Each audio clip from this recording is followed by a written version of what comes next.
Om Namo Bhagavate Vasudevaya. Om Namo Bhagavate Vasudevaya. Om Namo Bhagavate Vasudevaya. Narayanam Namaskritya Naram Chaiva Narottamam Devim Sarasatim Vyasam Tato Jayam Udiraye. We're reading from the Srimad Bhagavatam, Canto 9, Chapter 5, Durvasa Muni's Life Spared. Today we'll be reading texts 23 and 24. 23, which one's on the board?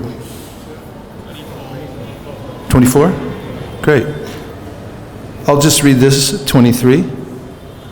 Samvatsaro tyagatavat yavata nagatogata munis tad darshana kanksho raja paksho babhuvaha. Durvasa Muni had left the place of Maharaj Ambarish, and as long as he had not returned for 1 complete year, the king had fasted, maintaining himself simply by drinking water. Text number 24.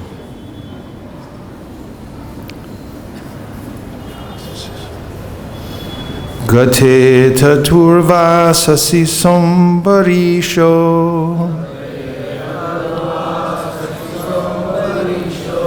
dvijopayo gati pavitra maharat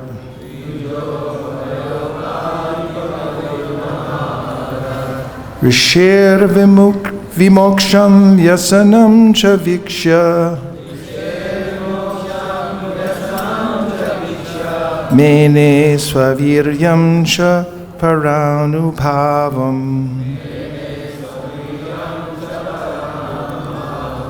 Gate, on his return, Ata, then, Durvasasi, the great mystic yogi Durvasa, Saha, he, the king, Ambarisha, Maharaj Ambarisha, Dvija Upayoga,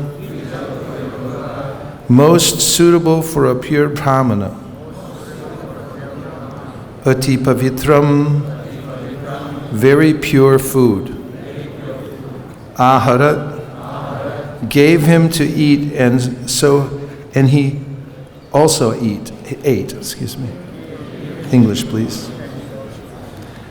Gave him to eat, and he also ate. Rishe, of the great sage. Vimoksham, release. Vyasanam, from the great danger of being burned by the Sudarshana chakra.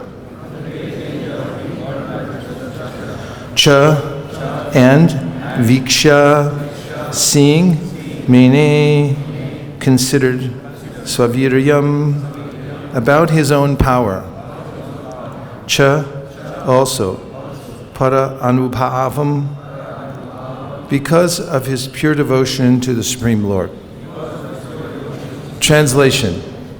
After 1 year, when Durvasa Muni had returned, King Ambarisha sumptuously fed him all varieties of pure food, and then he himself also ate. When the king saw that the Brahmana Durvasa had been released from the great danger of being burned, he could understand that by the grace of the Lord, he himself was also powerful. But he did not take any credit, for everything had been done by the Lord. Srila Prabhupada's purport. A devotee like Maharaj Ambarisha is certainly always busy in many activities. Of course, this material world is full of dangers that one has to meet. But a devotee, because of his full dependence on the Supreme Personality of Godhead, is never disturbed. The vivid example is Maharaj Ambarisha. He was the emperor of the entire world and had many duties to perform.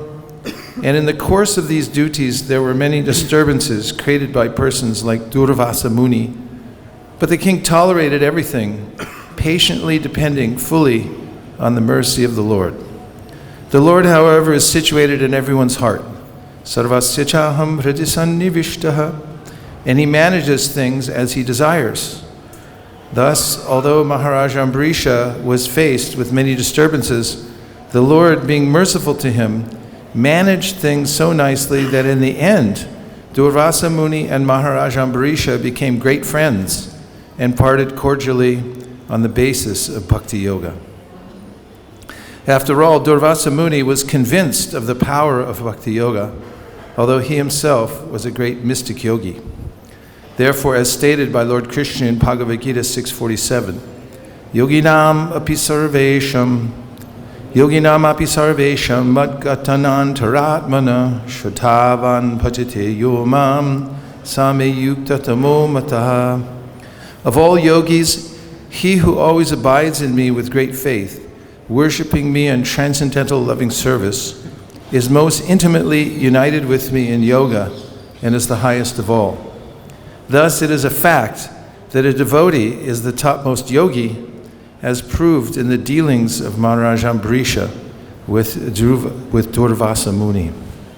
Om Ajnana Timirandasya Gyananjana Shalakaya Chakshurun Militam Nena Tasmai Shri Gurave Namaha Shri Chaitanya Manobhishtam Stapitam Yena Bhutale Swayam Rupa Kadahmayam Dadati Swa Padantikam Vandeham Shri Guru Sri Yuta Padakamalam Shri Gurun Vaishnavamscha Shri Rupam Sagrajatam Sahagana Raghunatham Vitam Tam Sajivam Sadvetam Sadvatutam Parijana Sahitam Krishna Chaitanya Devam Shri Radha Krishna Padam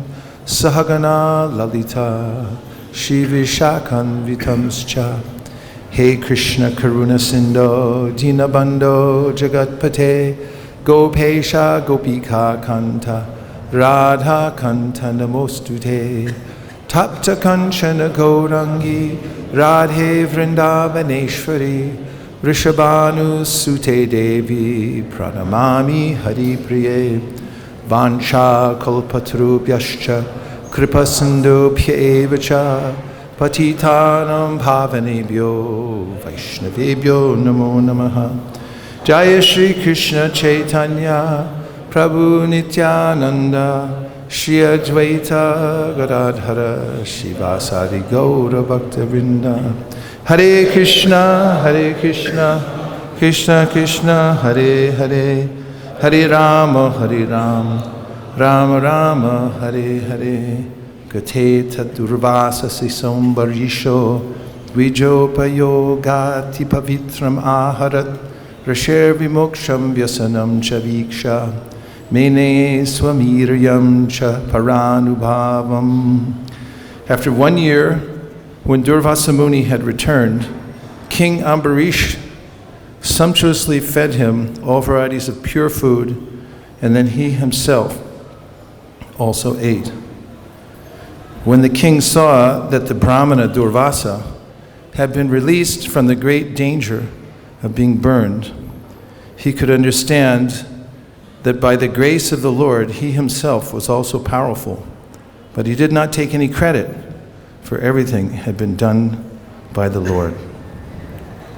So Prabhupada first speaks about the character of Maharaj Ambarish and mentions that he was an emperor, and therefore it's assumed that there are many problems.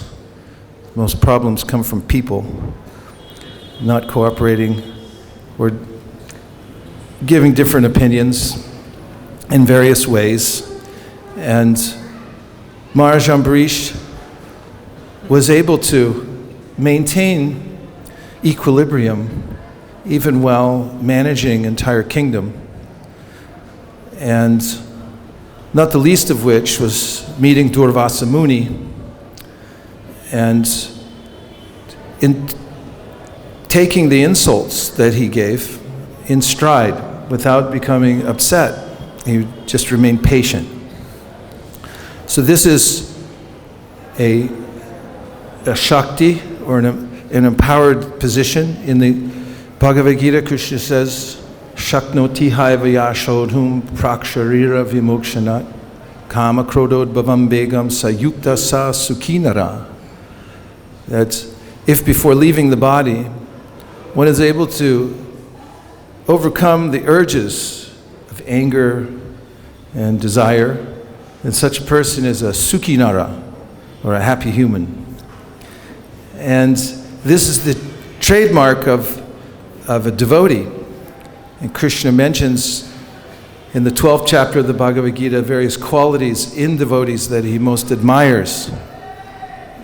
And prominent among them is the quality of being equipoised, even as there are causes for being disturbed, the devotee remains equal.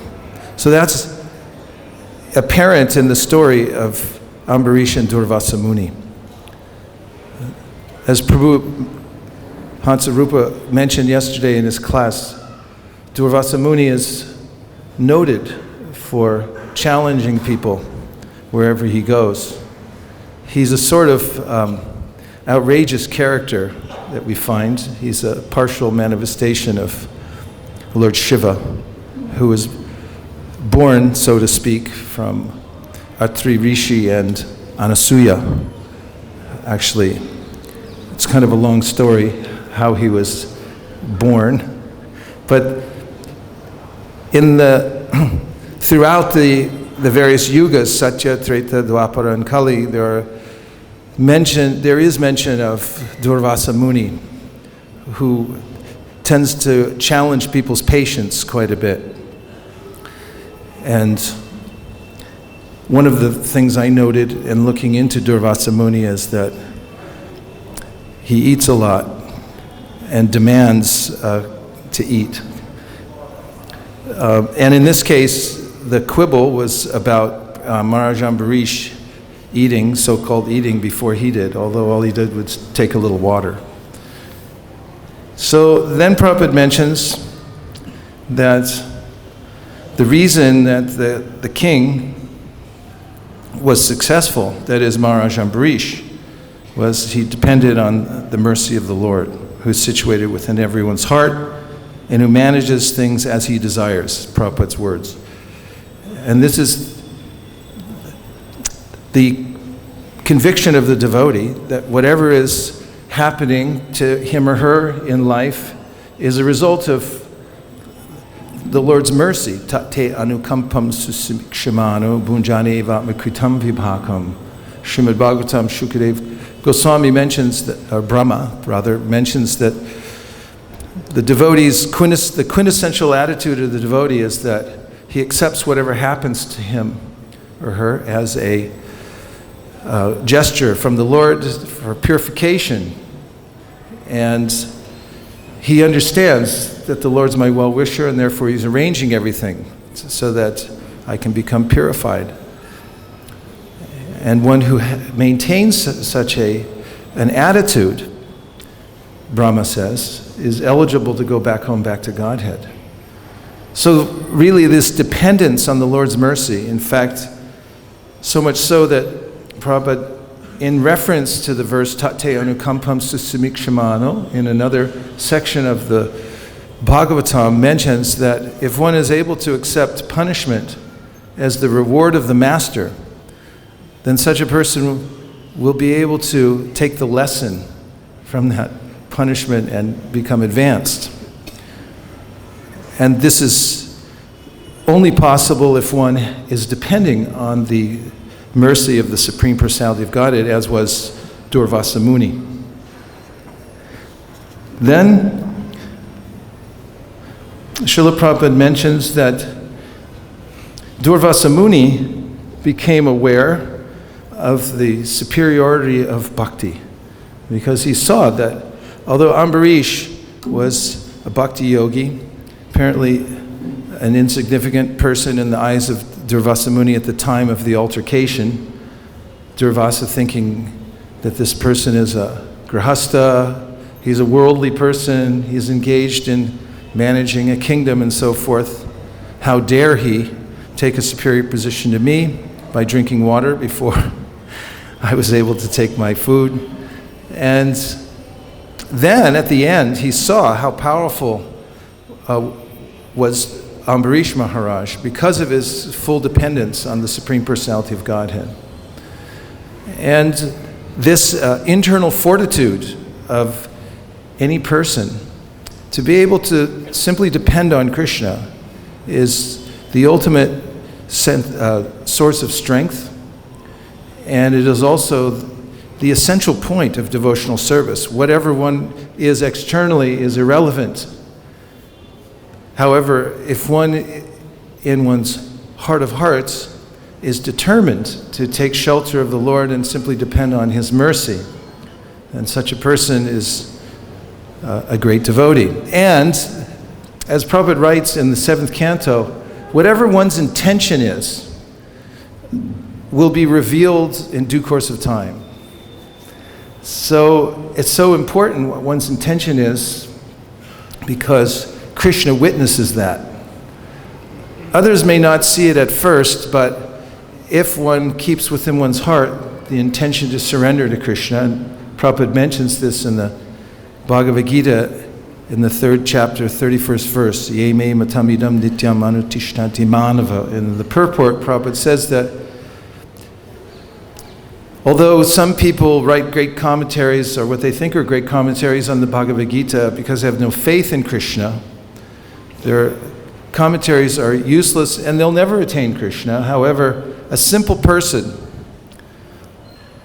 who has faith in Krishna's instructions and faith that Krishna is adjusting everything in his or her life according to the way that, in a way that will help that devotee to advance, then even if the devotee at the time is not able to follow strictly all of the injunctions of the Lord and doesn't become disturbed by the fact that he or she can't do it at the time, it has that intention and determination, then such a person, Prabhupada says, will be successful in the practice of devotional service.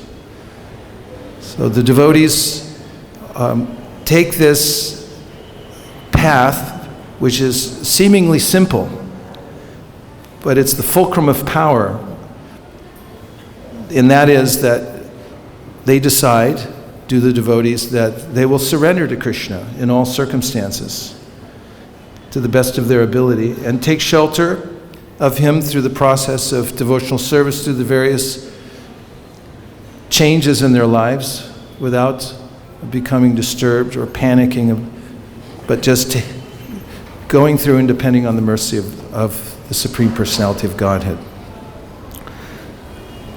So then Prabhupada finally brings out the point and supports it with a verse from the Bhagavad-Gita in which Krishna says, Yoginam api sarvesham matgatanantaratmana shradhavan bhajate yomam sami yukta tamo mataha. A verse often quoted by Prabhupada throughout all his commentaries, which is the last verse in the 6th chapter of the Bhagavad-Gita, in which Krishna says, at the end of describing Dhyan Yoga, that the best yogi is the one who has full faith in me and takes shelter of me.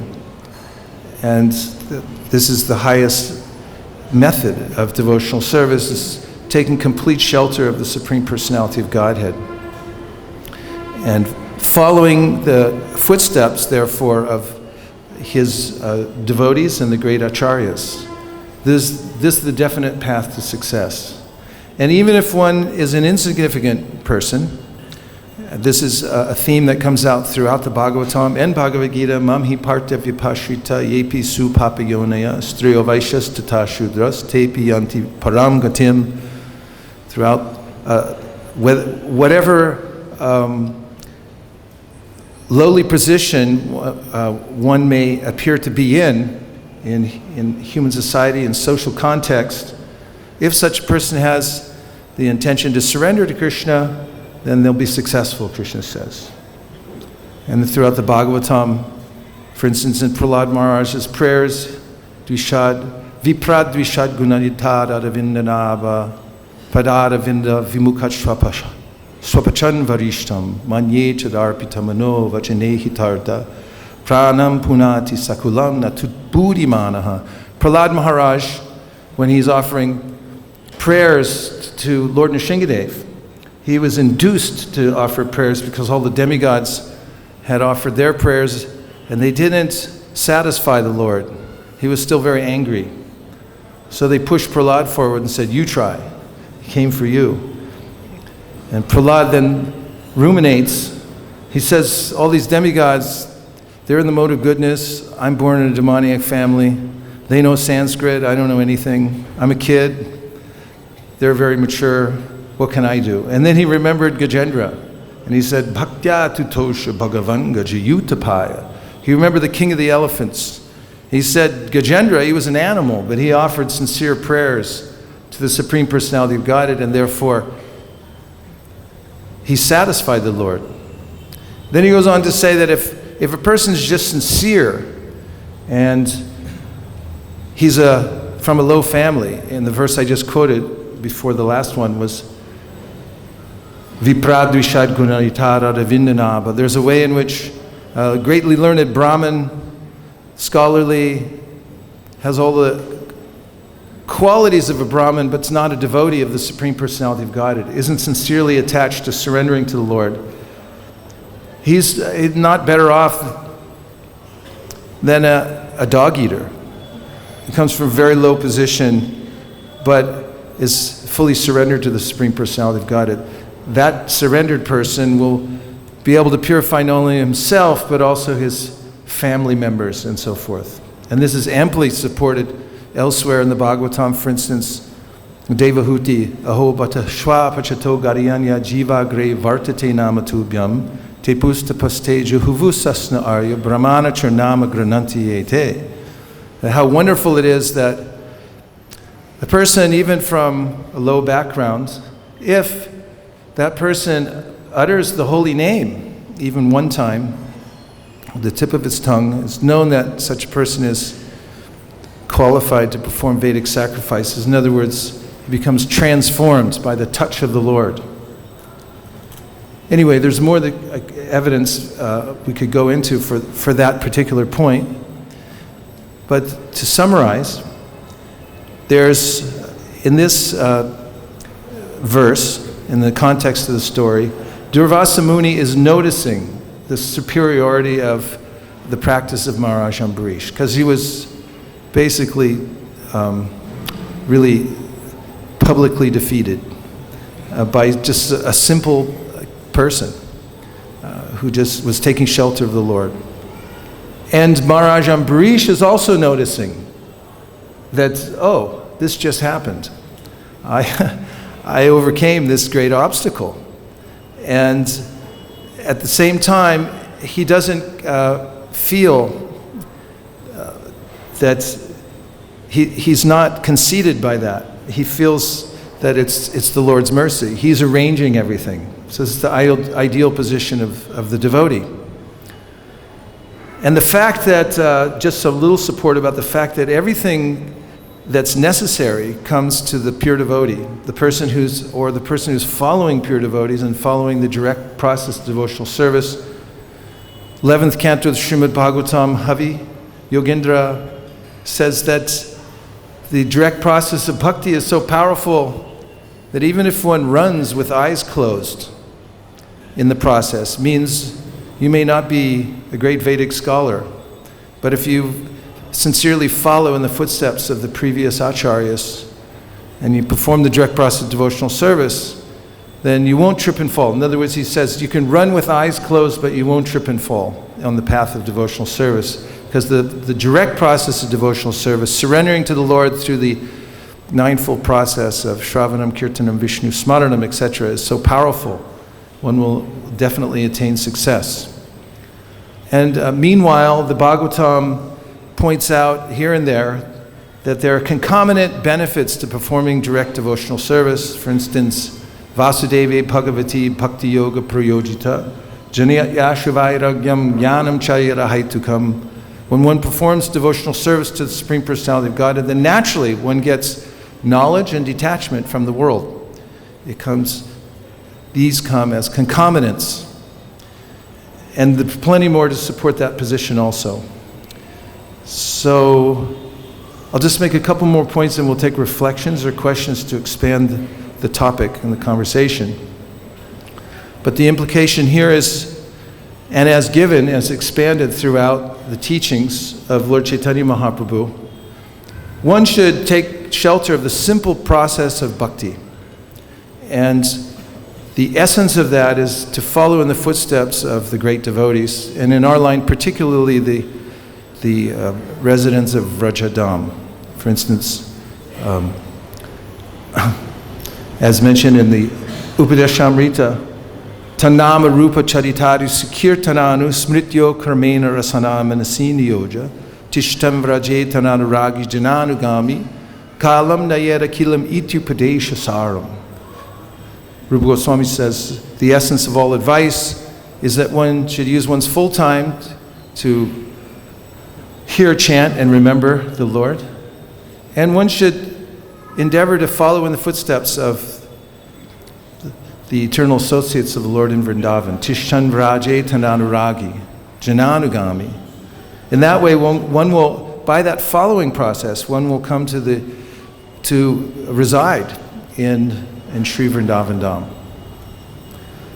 Very practically, those who are devotees of Sri Chaitanya Mahaprabhu, the Gaudiya Vaishnavas, who serve Chaitanya Mahaprabhu's lotus feet, especially by adhering to his order to spread the Krishna conscious movement all over the world, are essentially serving or following in the footsteps in the most effective way. Yata yata Gaura Padara Vinde, Prabodhananda Saraswati Thakur points out in his Chaitanya Chandamrita that if you serve the lotus feet of Chaitanya Mahaprabhu, then naturally you'll come to develop love for Radha and Krishna within your heart. And furthermore, in the Navadip Dham Mahatmya, Bhaktivinoda Thakur points out that anyone who serves Lord Chaitanya Mahaprabhu in Dasya Ras, doing menial service to Chaitanya Mahaprabhu, that person will naturally come to the position of spontaneous love for Krishna, and it's taken that such a person is properly situated for coming to the point of spontaneous devotional service. There's more to say about that also, but I want to save time for discussion. So now we'll take some reflections. Reflections are easier than questions. Reflections means just something you heard so far from the verse, purport, or monologue that's stuck in your mind that you think will amplify a point that's important. And a question means something that will help to expand the conversation in the context of what we're talking about, if you don't mind. Havi Prabhu. Oh, here comes the microphone. It will be to you in 7 seconds or less, or we give you a free breakfast. Hare Krishna. Hare Krishna. It is to be assumed that a person who is a powerful mystic yogi, he should know the basics of the difference between duality and transcendence. And it's also curious to find out that just because we're drinking of a water out of the body causes such a habit, just drinking water, it was not such a big thing. It's just curious. I just want to... Well, little things do make a big difference in human interaction. You're like, I don't like the way you chew, or, would you stop closing the door like that? And, never know what it'll lead to. And regarding Durvasa Muni, he comes from Rudra. There's a principle spoken about in the Bhagavatam, the Rudra principle. It's fiery. There are certain characteristics. And Durvasa has those. And throughout the various leelas that he's involved in, it adds a lot of color. There's any drama is interesting because of the characters.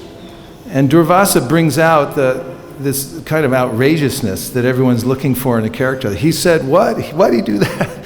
And so he's a great soul, actually.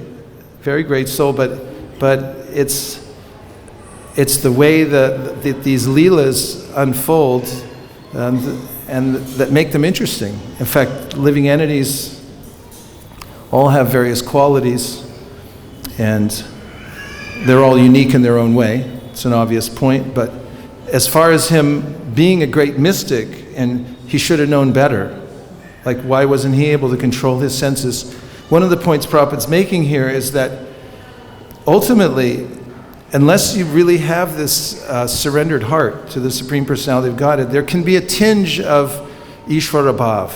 In fact, Prabhupada mentions that all the controllers, because of their position, they sometimes forget, even Brahma, thinking like, are you sure this cowherd boy is the Supreme Personality of Godhead? And there's a tendency when one develops a kind of, develops power by one's own practice, or is seeing that through one's own discipline one has achieved such powers, then one can become a little bit taken away by that, carried away by that. And that's the case of Durvasa Muni. And mystic yogis versus bhaktas who don't depend on their own acumen, but they put themselves in a position of helplessness and simply depend on the Supreme Personality of Godhead. Anyway, obvious points, but thank you for bringing it up. Yes, Prabhu.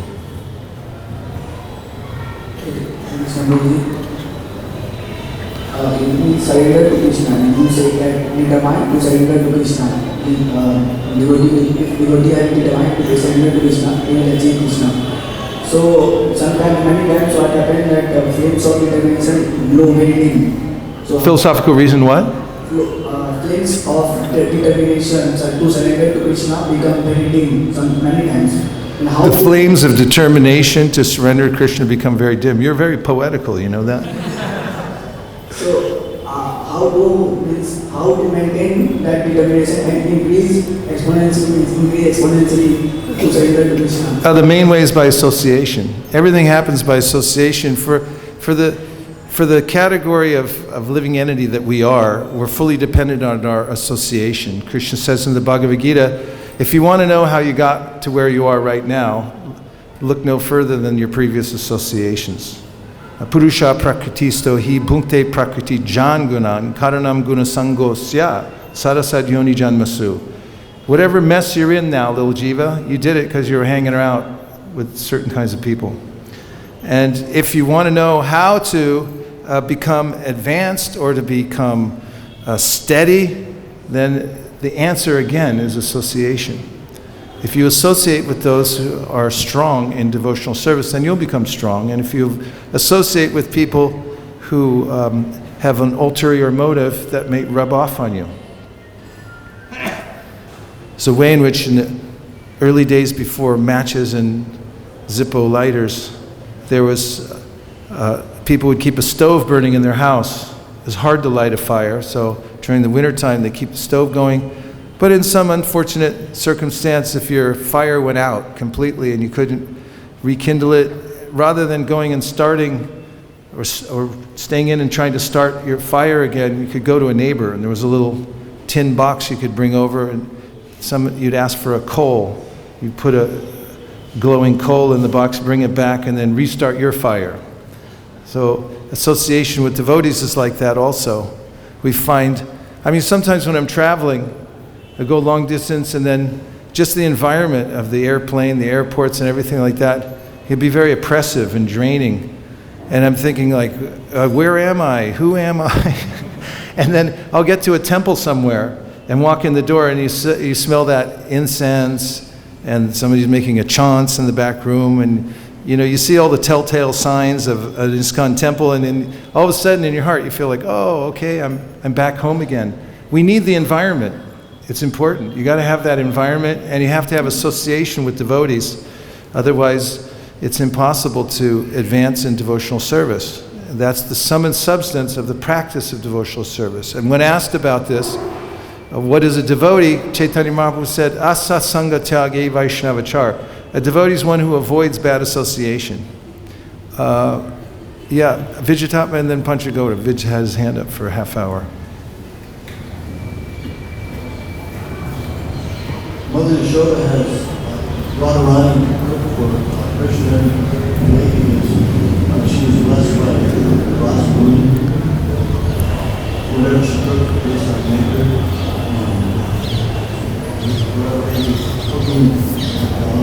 You gotta move that mic down just a little bit underneath your mouth. Move the mic down to your chin there. Thank you. Live a long life. Yes. Also, Ambarish was an emperor. They had a good conception of emperor when they were saying that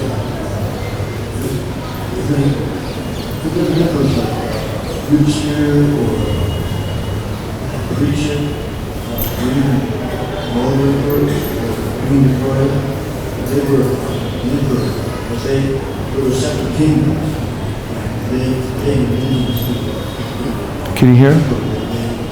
I can barely hear you, Vijayatma. Homage to the emperor. It wasn't one single entity held.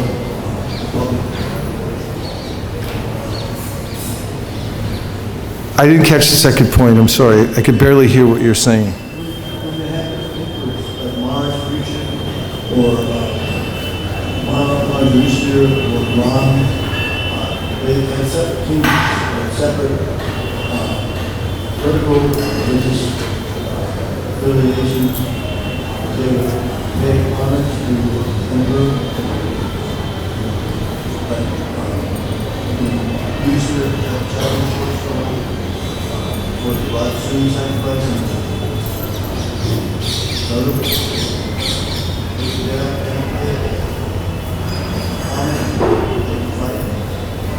They had their separate kingdoms. Okay. They did become one kingdom,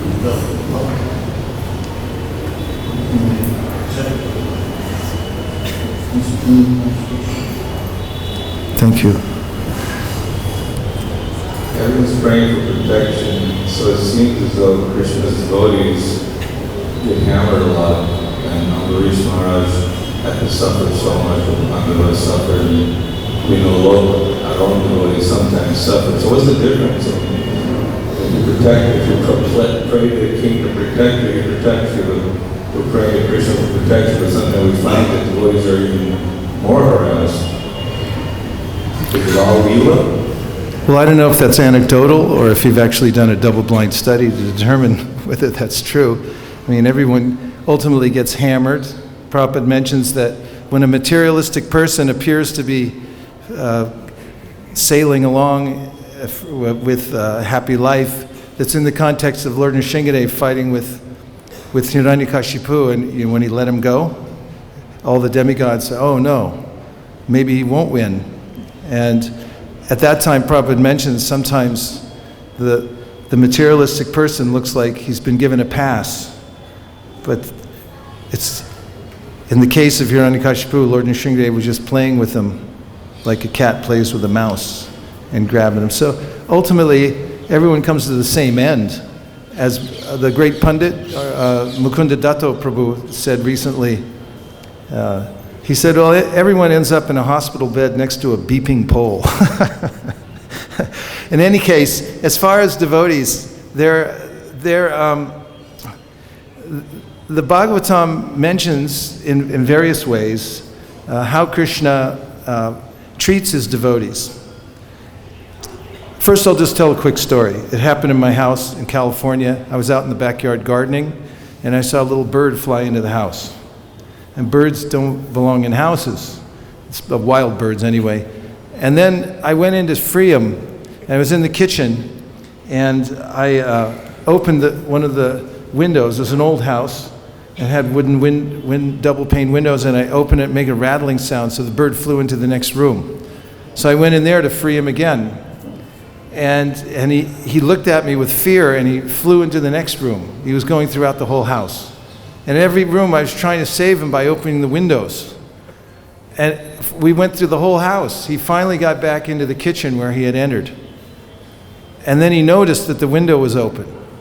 And he looked at me as if to say, you tried to kill me, but I'm going to get free. I'm getting out of here. And he flew out. And I sat down a little bit emotionally exhausted, and I was thinking, that's me. Krishna's flinging open windows, saying, go out. And I'm saying, leave me alone. Don't try to kill me. I interpret it, whatever moves he makes in my life, because of my attachment. That I want it to go a certain way, but if there's no attachment to my own plan, if I am actually surrendered to Krishna's plan, then where is the suffering ultimately? Nonetheless, it's there, the suffering, that is. And devotees enter the process of devotional service at various levels. So sometimes people come, most of the time, people come to devotional service with some motivation, or at least some last vestiges of attachment to the material world. Possible? Please say yes.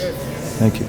So, for instance, in 5th canto Bhagavatam, Satyam dishati artitam artito nrinam naivartato yad swayam vidhate bhajatam anichatam ichapitaram nijapadapalavam. Satyam dishati artito nrinam naivartato yad swayam artito yata. I'm mangling the verse, but it says, if a person comes to Krishna and surrenders, but then starts asking for material benedictions, Krishna will give the material benediction, but he does it in such a way that you won't ask for it anymore. Because he's so expert. Because he knows the real, and the important point is the devotee wants to surrender to me, he should surrender to me. It's paraphrased in the Chaitanya Charitamrita, the Lord saying, this person may be a fool, but I'm not a fool. He's got a nectar glass and a poison glass. He's drinking from the poison. So I'm not going to give him to him. So icha pitaram nijapada palavam. He changes it so that the person wants to take shelter of his lotus feet instead. And also, you'll find Panchagoda Prabhu in the commentary, as you know better than me, in 10.14.8, Tate anukampam susamikshamano. Our acharyas, Vishnu Chakravarti Thakur, mentions that it may appear that the devotee is getting karma. But actually, he says, this is not karma, this is Krishna's mercy. Because Krishna understands that the devotee has some last vestiges of attachment to the material world. And therefore, he's extremely expert at giving a remedy that's custom made for that devotee. In other words, it's a kind of suffering that only that devotee can appreciate intensely. And it's meant so that he'll give up the last vestiges. There may be traces of attachment to the material world. And of course, yasyaham managrinnami harishe taddanam shanai. This is Krishna's mercy. Even Parikshit Maharaj said it. The great Raja Rishi, when he was cursed by the Brahmin boy, he said, finally, at last, thank you, Krishna. I wouldn't have done it myself. You pulled me out of this mess. It's such you need a little help. So Krishna gives us a little help. So just a matter of positioning oneself so that one can take advantage of these situations fully. And it's possible. I mean, I see devotees all the time who are so surrendered that whatever happens to them, they don't seem to notice it that much. Of course, there may be a sense of loss or mourning, but they know how to process it immediately so that they don't become victims, and they also don't become bitter or anything like that. 1, 2, 3. Very big role in Krishna Lila here in Vrindavan. He had an ashram that's opposite, other side of the world. And oftentimes an interaction between Krishna and his friends with the Prabhu's money. So he was being selfish. He was actually really rich in the Lord himself. So this episode of underage and there was money, so it's sort of illegal. Yeah. Just to show the importance of being with Krishna instead of being a great yogi. Yeah, he's not an ordinary person. In the Vrindavan Lila Durvasa Muni, it's mentioned in the Gopal Tapani Upanishad, it's a way in which the gopis, they went across the river to serve Durvasa Muni, to bring him food. He likes food, lots of food. So they want to bring him, and then they have to face the guy. How are they going to cross the Jamuna? So they ask Krishna, how do we get across to feed Durvasa, to do service for the sage? And Krishna says, when you go to the Jamuna, say to the Jamuna, Krishna is a brahmachari. He never sees women, he never associates with women. And they're like, yeah, right. So they go to the Jamuna and they say, Krishna is a brahmachari. He never associates with women, he never looks at women. And the Jamuna opens up and he walks across. They walk across. And they meet Durvasa, they serve him, and then the Jamuna is still there, formidable to cross. So they ask Durvasa, how do I cross? How are we going to get back again? He said, say to the Jamuna that Durvasa never eats food. So they go back to the Jamuna and they say, Durvasa never eats food. And the Jamuna opens up and they cross again. So this is given in the context of the otherworldliness of the activities that are going on in Vrindavan, among other things. And Durvasa is among those who are in the Krishna Lila in that aspect. Mataji, way in the back, raise your hand. Microphone all the way back, and then Haryashva if we have time, 2 minutes left. Hare Krishna, thank you for this class. You mentioned at the beginning of the class how everything is ultimately Krishna's arrangement and the devotee should see everything in that mood. Someone asked yesterday in this context also that this could be Krishna's arrangement, addressing his offense, and ultimately is the mercy of Krishna. But we should also take responsibility of our activities. So what would be the line when we know that, I should know better, or simply what is happening is Krishna's mercy? But could you rephrase the question in one sentence, please? What would be the line or the difference when we differentiate, this is my fault, what happened, and understanding that ultimately Krishna's mercy? Oh, well, I mean, early on, I didn't see it myself, but when I joined the temple in San Francisco in the 70s, there was a story looming large, and that was that somebody who was preparing the Charnamrita had put in salt instead of sugar. And that's, I mean, I don't know if this is urban legend or not, but the instruction is sound and it persists to this day. Somebody had put salt instead of sugar in the Charnamrita. And then Prabhupada took Charnamrita and he tasted the salt. And he said, who has done this? And then the devotee allegedly said, I did it, Prabhupada, I'm so sorry, it's Krishna's mercy. And Prabhupada said, it's not Krishna's mercy, it's your foolishness.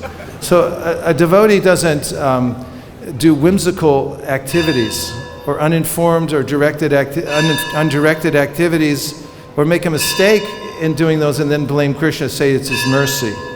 That's not a devotional sentiment, or and that is it's inaccurate. So there's a way in which, of course, we do the best we can with what we have, and if we make a mistake, we blame ourselves just as much as there's in the sense of the verse, tate anukampam samikshamano, whatever reaction is coming, we also accept that this was because of my previous flailings in the material world. So we don't put it back on Krishna. However, whatever arrangement Krishna makes to purify us, that we take as his mercy and his arrangement. And just the last point connected to your question, because I want to try to make it as complete as possible. There's a way in which there's complete Krishna accepts the sincerity of the devotee even if he or she makes a mistake. As an example, 11th canto Srimad Bhagavatam Sapada Mulam Bhajata Priyasya Tyaktanya Bhavasa Hare Priyeshaha Vikarma Yachchot Patitam Katanchit Tunoti Sarvam Hridi Sannivishta. Verse says, somebody's performing devotional service and somehow or other they slip into vikarma.